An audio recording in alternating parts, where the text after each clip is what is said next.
rendons compte.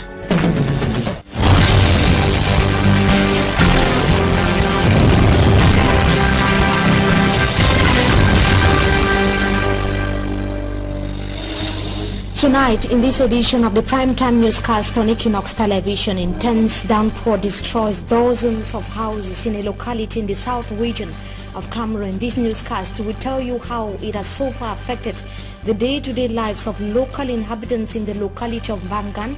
Vangan is a village in the south region of Cameroon. Also ahead, we tell you about the Minister of Territorial Administration, Paula Tanganji, that has continued his peace mission across the national territory. He was in the economic capital Douala between yesterday and today, visited some localities and held talks with traditional rulers as well as motorbike riders. Those are headlines. Stay with us. We shall be right back in just a moment.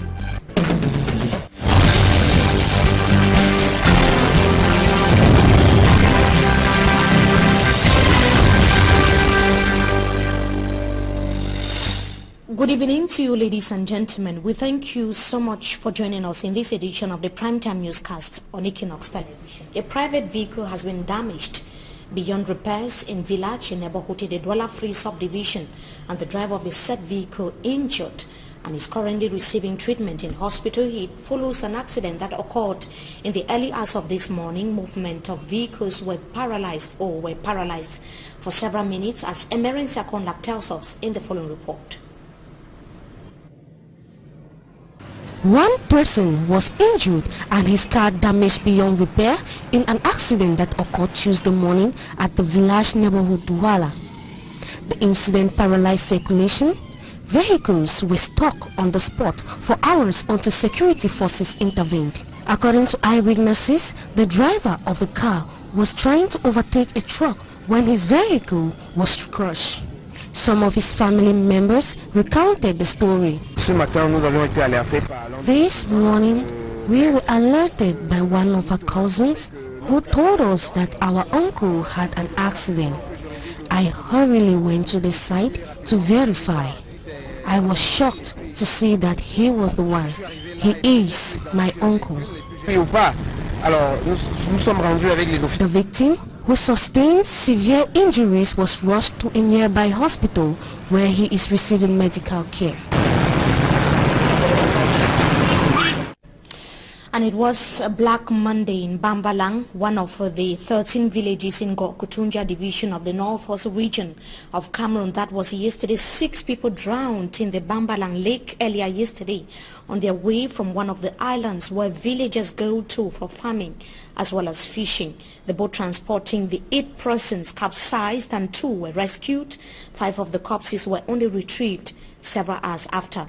All the victims were women, that is 3 pregnant women, an 18-year-old girl and 2 little girls. This was the second time that such an incident was happening in the locality of Bambalang in less than 2 weeks. The people who have continued to mourn the departed are still in shock. The incident yesterday was attributed to bad weather, but locals are complaining that boats are outdated and life-threatening. That was an incident which occurred yesterday morning in Bambalang, Gokutunja division of the Northwest region of Cameroon. We now talk about something else. More than 50 houses that have been destroyed, as we announced in the headlines, in the locality of Mbangan, south region of Cameroon. The disaster was as a result of a cyclone that hit the locality recently after a heavy downpour. Simanjikan Gabriel has the details in this report. Houses completely destroyed, roofs removed, alongside stores that has been transformed into a refuge site, and plantains thrown down with enormous material damages. These were the outcome of a cyclone that visited the Ndege village in Vangan. Inhabitants of the village say incident took all of them by surprise as they were deep asleep. This native of Ndege village tells us, personally, I have lost enormously because I owned 3 houses. 2 were terribly destroyed and 1, the roof was taken off. About 50 houses succumbed to the cyclone that blew in Ndege, leaving its inhabitants in the open air. Even the Presbyterian Church was badly affected by the cyclone that visited the village. A good part of its roof was blown away by the wind, leaving its users dumbfounded. Informed about the natural catastrophe that has occurred in Ndege village, the divisional officer of Mvangan, Amadou Zama, descended to the field with an encouragement message. The victims, who have now been left to themselves, are now calling on aid from good Samaritans. And Galax Eve Landry Etoga has been instructed to uphold the virtues of fidelity, loyalty, vigor and rigor as in the execution of his duties at the head of the National Gendarmerie in the country. This was during the handing over of the National Gendarmerie flag as a symbol of authority by the Minister of Defense, Joseph Betiasomo, in a solemn ceremony that took place yesterday in Yaoundé. Innocent Azet tells us more in this report. Powers changing hands at the time when Cameroon faces a socio-political crisis, with heavy punches given to the National Gendarmerie as dozens of its elements in the two English-speaking regions bowed to separatist fighters in exchange of gunshots. President Paul Biya diverts power from Jean-Baptiste Bokam to Galax Eve Landry Etoga with confidence the newcomer will better tackle the issue and other challenges confronting the National Gendarmerie. Putting this into effect, the minister delegate at the presidency in charge of defense, Joseph Betiasomo, conducted the process to hand over the National Gendarmerie flag, a symbol of authority, to the newcomer. Jean-Baptiste Bokam returned the flag to the defense minister, who then handed it over to Galax Eve Landry Etoga. Minister Joseph Betiasomo instructed him to brandish the flames of fidelity, honor, loyalty, vigor and rigor in the execution of duties delegated him. It honors the defense and security forces, and more particularly the National Gendarmerie, composed of men and women engaged under the national colors to ensure the security of persons and property. Meantime, Jean-Baptiste Bokam, who has been at the head of the National Gendarmerie for 12 years, was congratulated for his efforts in managing the sector. He was told to be hopeful, while he remains a reserve officer who can be surprised by the head of state Paul Biya in the days ahead to fit into another shoe to pilot affairs of the state that will contribute to its emergence. And the new Gendarmerie boss is taking over the command baton at the time when the former governor of the Littoral region, Fayengo Francis, has been barred from leaving the country. Security forces have been ordered to ensure that he does not cross the borders. The ban is applied to several other state agents, as Innocent Aze once again tells us. Fayengo Francis, former governor of the Littoral region and former general manager of the National Shipyard and Construction Company, is latest among a group of over 30 persons prohibited from trespassing borders of the national territory as the Operation Sparrowhawk looms around for who enters Kundengi on the race of corruption. This is found in a confidential document leaked over the weekend. The document bears the signature of the Delegate General for National Security, Martin Barangangele, who has issued firm instructions to security forces to arrest anyone who dares violate the order, like Basil Atanganakuna, former Minister of Water and Energy Resources, who is now in Kundengi. The recent development comes to raise the number of authorities barred from escaping from the Operation Sparrowhawk to another country as government cracks down on corruption. A month ago, the general manager of the Cameroon Telecommunications Corporation, Camtel, David Nkoto Emane, and some of his collaborators were issued an injunction from leaving Cameroon. Same to the former Secretary of State at the Ministry of Public Works in charge of roads, Louis Max Ohanja Ayena. Others include former Director General of Kamwata, Jean-William Solo, former Rector of the University of Douala, Bruno Bekolo Ebe, and several others. Some are already in the Kundengi maximum security prison. Meanwhile, some of those prohibited from leaving Cameroon will not be tried, since it is a precautionary measure taken while investigations are ongoing to pick up those whose hands have stains of corruption and state funds embezzlement. And talking about security, the Minister of Territorial Administration, Paul Atanganji, is touring some regions across the national territory to ensure that peace and security reign. He was in the economic capital, Douala. Between yesterday and today, he held talks with motorbike riders as well as traditional authorities. It should be noted that it is so far the third region that the Territorial Administration Minister Paul Atanganji is visiting after he was commissioned into his functions. Babla Jonathan tells us more in this report. In less than 48 hours, Territorial Administration Minister Paul Atanganji examined the state of the Littoral region with administrative authorities, top military officials, traditional leaders, and leaders of the commercial motorbike sector. We made an evaluation of the situation. Now I can tell you that the region is very calm. As you can see, we address the issues of the motorbike riders. So they have accepted for once that they will carry on the ongoing identification process. And that is why we gave them helmets and jackets. Because if you are not clearly identified, you cannot do this. You cannot do this work again.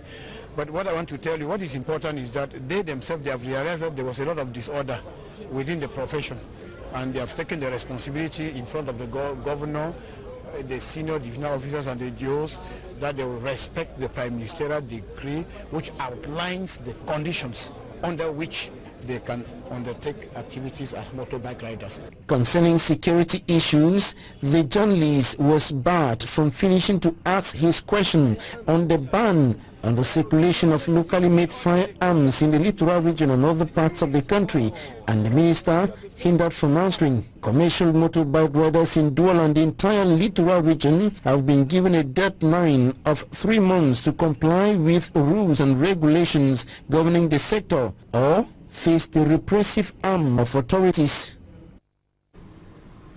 And water is scarce in Morioka subdivision in the southwest region of Cameroon. The locality, like some parts of Fako division, are constantly being deprived of the precious liquid. The people are now questioning what municipal executives have been doing for the past 5 years since the election in 2013. Derek Jato reports that council officials met recently during a session. Let's have the details in the following report. Morioka subdivision is still faced with water crisis. Only facing our own community, that's the council. They refuse with the people so far and with the government to solve the water problem. So far, really a big problem was going to make life very difficult. And the near absence of this precious liquid is making life unbearable here. Water coming out, people are dropping out, people are going up to my line to fresh water. So that's just too much. Back at the Morioka Council, councillors are sitting for the first ordinary session to examine, vote and adopt administrative, management and stores management account of 2017. And the Morioka people want answers on the water scarcity. The fight are the fight now with snake. Now the one way I need to tell them. Me and snake with the fight, me snake send them water. Snake say the smokers will smoke for pay some money. I tell them feedback. That water, now Morioka people that water, now government and German government they give you that water. Why Morioka people they want to drink water now, they want me them pay. So me they know so that fight now fight where the fight them. When you go past me, I will come back tell them what to do, forget the water, because now the papa be giving that water, no other boy no get who can take that water. Before the senior divisional officer for Fako division, Mr. Ngamba Emmanuel Lidu, the supervisory authority of councils of the division, Menken Michael, enumerated some of the projects realized by the Morioka Council as the team is negotiating the last bend of its phase mandate. The construction of Alfonso at Malindi, the maintenance of some market roads, the construction of the second law of the new cherished boundary pond, the construction of a chapel at the Morioka municipal Littoral, the construction of market downtown in Yobe, the construction of borders to reach this field. Politically, a subdivision like Morioka with a population of close to 200,000 is in need of a member of parliament to split development. The mayor is saying Morioka taking care of the population. Who should be running to Yaoundé to lobby for this project? It should be the role of parliamentarians who will be stationed in Yaoundé. But the current socio-political crisis is greatly slowing down some of these projects. And in an attempt to prepare students and pupils for upcoming public examinations across the national territory, some schools here in the economic capital Douala are organizing holiday classes. The teachers are seeking to ensure that the various subjects are taught to enable the students to revise effectively. Our reporter Rabiatu Aliyu visited the École Primaire d'Application here in Aquadola and also the government bilingual high school, Deido, and compiled the following report. No second-term holidays to pupils of École Primaire d'Application d'Aqua in Douala. They have been kept busy with holiday classes by some of their teachers in a bid to assimilate more knowledge. Our aims for the holiday classes is to catch up with the children. If we leave these children for 2 weeks, most of the things that they were taught during the second term and first term, they will forget. Some subjects are taught to boost their knowledge. Here we take about 75% of our time on English and mathematics, because these are the subjects that will be written in the common entrance. Then the other 25% we put general paper, ICT. When you see somebody coming, you say welcome. When you see somebody going, you say goodbye. When you stand up on the bed, you say good morning. Si on nous a donné à faire à la maison, le matin on vient, on fait la dictée, on corrige. Similar activities take place in Government Bilingual High School, Daido in Douala. Classes start from 7:30 and they end at 3:50.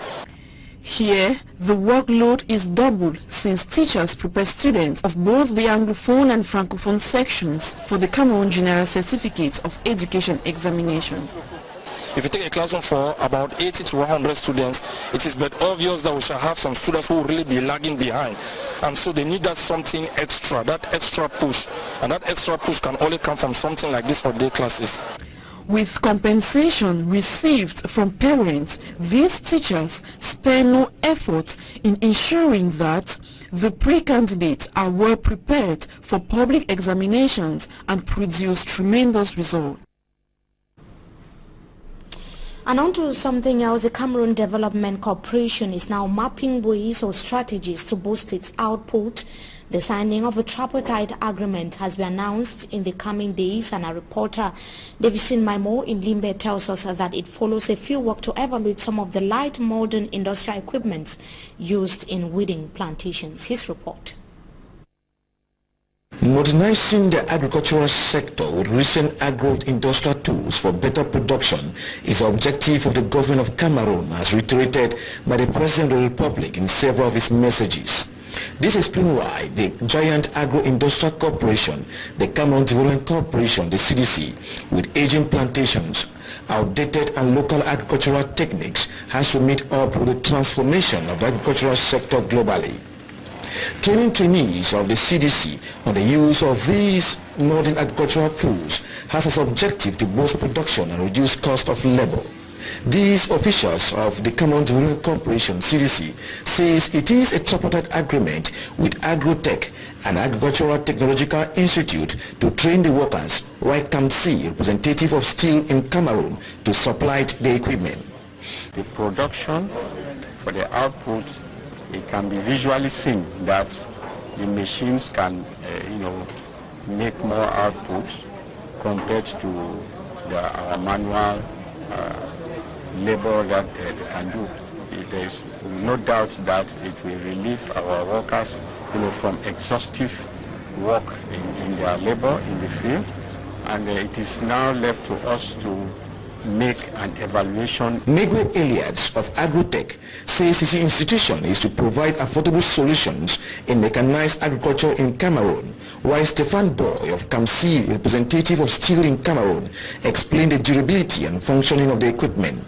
The tripartite agreement, if finally signed, will see CDC output increase to twice, with cost of labor reduced almost to zero. Opportunity to harvest more and earn a lot of bonuses.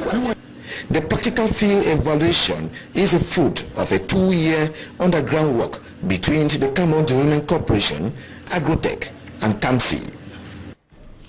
And bad news for Cameroon taking part in the Commonwealth Games that is currently underway in Australia. 5 athletes from the Cameroonian delegation who are supposed to be part of the 21st edition of the competition are nowhere to be found. 3 of them are announced missing today, or they were announced missing today, while 2 others allegedly escaped days after the official launching of the competition in Gold Coast, Australia. Findings have been launched so far to uncover their whereabouts. One of the athletes, it should be noted, was a boxer, was supposed to engage in an encounter that was today, Tuesday.